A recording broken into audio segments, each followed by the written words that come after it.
বর্তমান সময়ে বাইক চালানোর জন্য অবশ্যই গুরুত্বপূর্ণ একটি বিষয়, সেটা হচ্ছে যে অবশ্যই হেলমেট ইউজ করতে হবে। আপনারা দেখতে পাচ্ছেন আমার আগের যে হেলমেটটা ছিল অনেক স্পট পড়ে গেছে। আর এই স্পটটা পড়ছিল মূলত আমি কিছুদিন আগে একটি অ্যাক্সিডেন্ট করছিলাম, যার কারণে হচ্ছে এটা স্পটটা পড়ছে। তো এই জন্য আর কি ভাবলাম যে হচ্ছে একটা হেলমেট কিনা অবশ্যই প্রয়োজন। দেখা যাচ্ছে অনেক সময় ঘুরতে যাওয়ার সময় হেলমেটটা প্রয়োজন হয়, এই জন্য আর কি হচ্ছে হেলমেটটা কিনতে চলে আসলাম আমরা।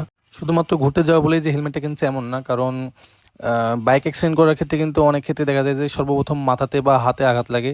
তো মাথায় হেলমেটটা থাকলে আর কি অনেকভাবে মাথাটা সেফ হয়। এই জন্য আর কি হচ্ছে হেলমেটটা সবাইকে হচ্ছে ইউজ করতে হবে বলে আমি মনে করি, কারণ হেলমেটটা অনেকভাবে সিকিউরিটি দেয় আর কি মাথার জন্য। আর হচ্ছে হেলমেটটা এর জন্য আর কি কিনতে আসলাম। অবশ্য আমরা অনেক রাত্রে আসছিলাম হেলমেটটা কিনতে, প্রায় 11টা থেকে 11:30 বেজে গেছিলো, দোকানটা প্রায় বন্ধ করে দিচ্ছিল, আপনারা দেখতে পাচ্ছেন। আর আমি যে ব্র্যান্ডের হেলমেটটা নিলাম সেটা হচ্ছে ভেগা ব্র্যান্ডের। অবশ্য আমি ইউটিউবে অনেক রিভিউ দেখছি এটার, মানে ভেগা ব্র্যান্ডের হেলমেটগুলো অনেক ভালো।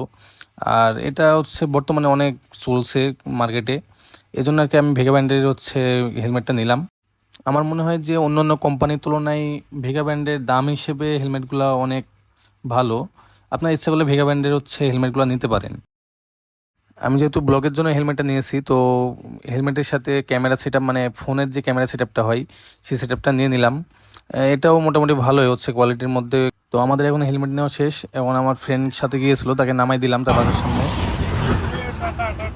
বন্ধু যাও তাহলে, হ্যাঁ ঠিক আছে, টাটা। তো আজকের ভিডিওটা এই পর্যন্তই। সবাই ভালো থাকবেন। আল্লাহ হাফেজ।